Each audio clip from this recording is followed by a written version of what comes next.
I've been involved in the property investment industry now for 18 years, since 1998. I bought my first investment property in 1999, and during the time I've seen a lot of things. I've helped a lot of investors across multiple states. I bought personally across multiple states. And one of the things I often find interesting is when I do talk to property investors, the common complaints that I hear them say about their portfolio if they were to look in the rear vision mirror and maybe, you know that old saying, if I could have my time over again, this is what I'd do differently. So I thought I'd come up with a few and get our viewers to see if they can relate to any of them. But the first one, without a shadow of a doubt, the number one is poor asset selection. The amount of times I've had people just look back and go, that hasn't performed, it hasn't done well, I would have done something different, I would have bought something different, I reckon is the number one complaint. But to be honest, there's not a lot of independent information out there for property investors to, I guess, use as a guide. So quite often they're out there on their own, trying to navigate these waters and trying to determine themselves what actually makes for a great investment. But the biggest hint I can give you is for a lot of people, they live in a home that's not brand new. Some people do, but a lot of people just live in an established property.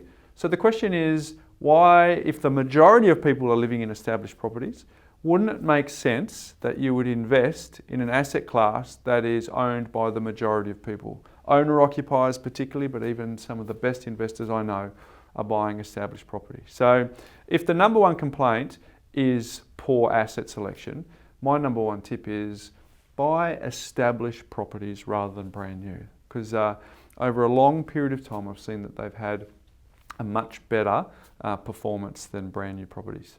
Number two complaint is the white knuckle ride when it comes to cash flow. So they don't have a buffer in place.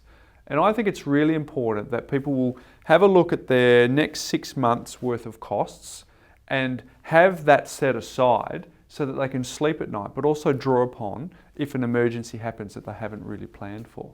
Because if you're really pushing the limits of lending, pushing the limits of the family budget, and buying an investment property from a position, in my view, that's a position of weakness, you're very, very vulnerable, and the peace of mind that you would lack would be a huge thing in your family life and in your enjoyment of life. So the number two complaint would be not having an adequate buffer in place.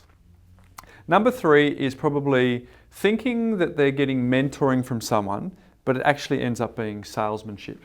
And by that I mean people can often masquerade as a mentor and helping them, but they've got an agenda running. And that agenda is typically to pull out a stock list of property and say, well, based on the information that I've given you, I think you're now ready to buy, and here's a couple of options that you should consider. And to me, that's not independent.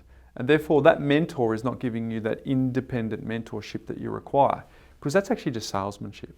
So, but they often don't realise that until down the track. And then if we go back to the first complaint about poor asset selection, quite often the stock list means that they're buying what's in my view and in my experience personally and professionally to be inferior types of properties. So I guess the confusing that mentorship from salesmanship is another complaint that I often hear. The other one is actually not maximising the amount of tax that you can get back.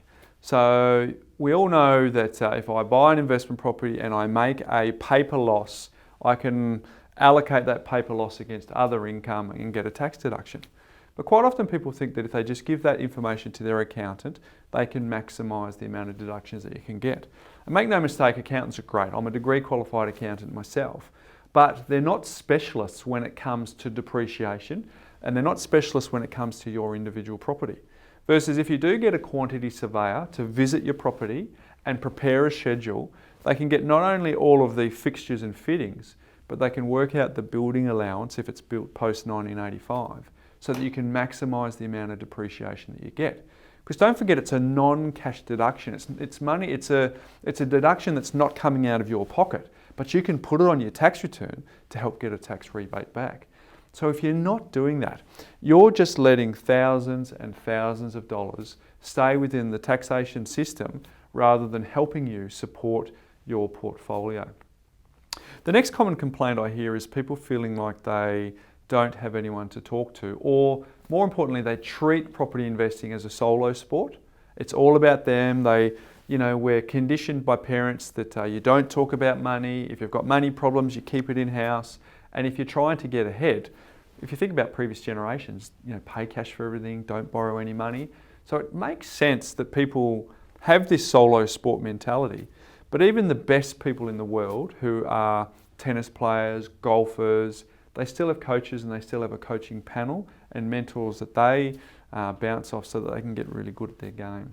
So that's again another complaint that I hear, that they don't get optimal results because they haven't included enough people into the discussion to help them get the best out of their portfolio.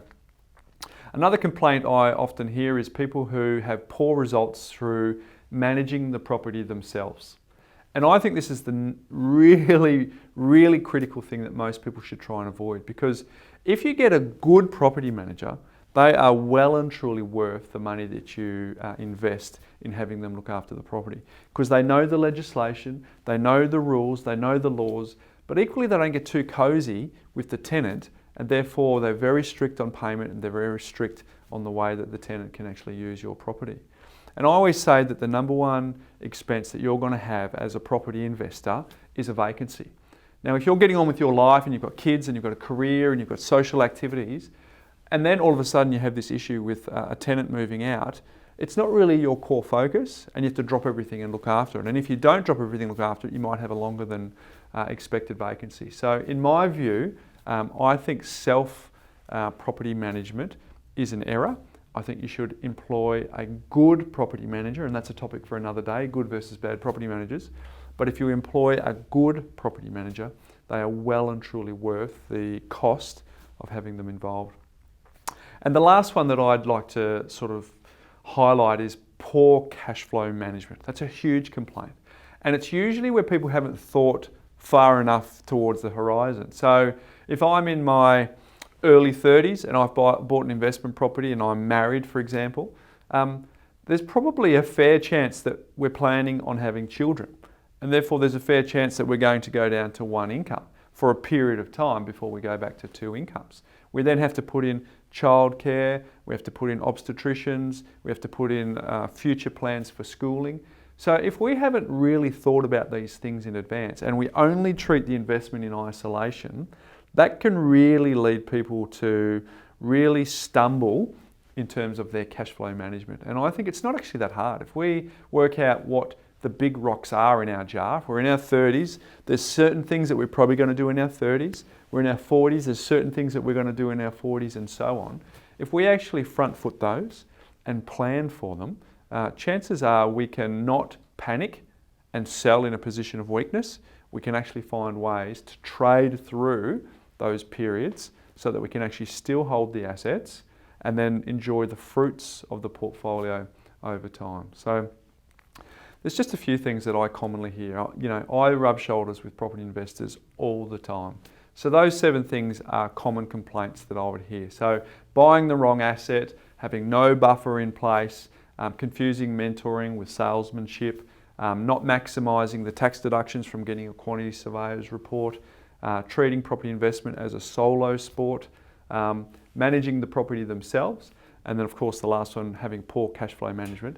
They're consistent themes that I see. So if people know those things and they can plan to, have strategies around how they can counteract that, they can have a better experience, build a better portfolio, because ultimately what we want to do is create a passive income so that we can get our time back and we can create more experiences in our life. So those are just a few things for property investors to consider when they're looking to buy their next property or continue to add to their portfolio.